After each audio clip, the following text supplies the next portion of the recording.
올해 국정원의 대공수사권이 경찰로 전면 이양되지만 경찰을 이를 넘겨받을 준비가 제대로 되지 않았다는 지적이 정부 안팎에서 나오고 있다.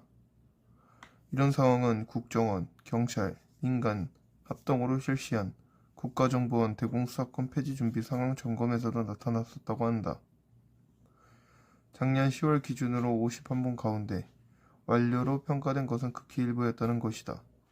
50항목은 경찰 보안 수준, 대공수사 장비 구비, 수사 인력 교육 등이었다. 정부 관계자는 당시 완료된 과제는 5가지도 안 됐을 것이라며 발등에 불이 떨어진 경찰이 부랴부랴 작년 말까지 이행률을 50%까지 끌어올린 것으로 안다고 했다. 경찰은 대공수사 운영을 위해 국가수사본부 산하에 안보수사국을 설치했고 안보수사 연구, 교육센터를 만들었다. 안보수사 인력도 작년 724명에서 올해 1127명으로 총 403명 늘릴 예정이다. 수사사령탑 역할을 할 안보수사단도 124명 규모로 출범한다. 안보수사 역량 관여를 위해 예산을 345억 원을 잡았다는데 작년보다 30% 일어난 것으로 알려졌다. 하지만 외형만 갖췄을 뿐 조직에 채널 전문 수사 인력은 제대로 준비되지 않았다.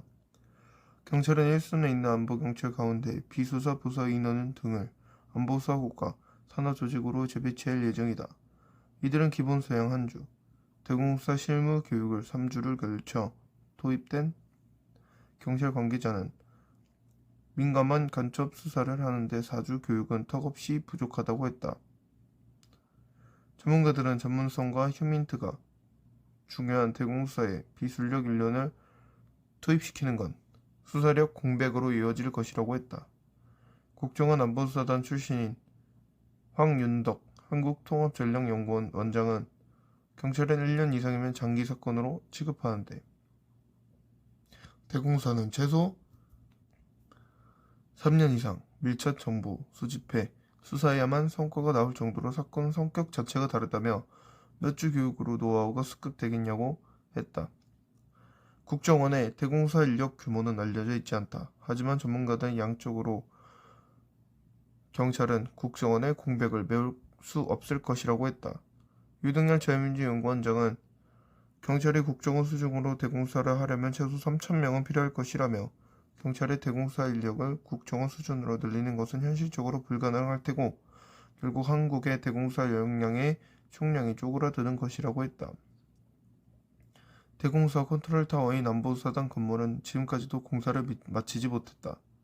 지난달 본지 기자가 안보수사단 건물을 찾았을 땐 건물 바로 앞에 공사 자재가 널브러져 있었다.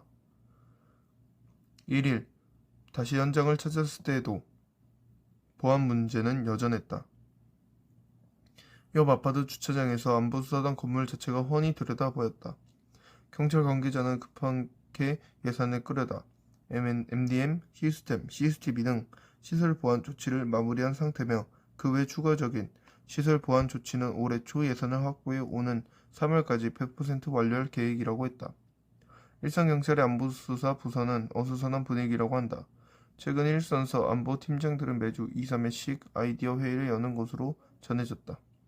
서울의 한 안보경찰관은 대공사를 어떻게 할 것인지 청사진을 내놓으라고 한다면서 법 시행까지 주어진 3년의 유예기간 동안 아무것도 하지 않다가 발등에 불 떨어지자 위에서 비상을 걸고 있다고 했다.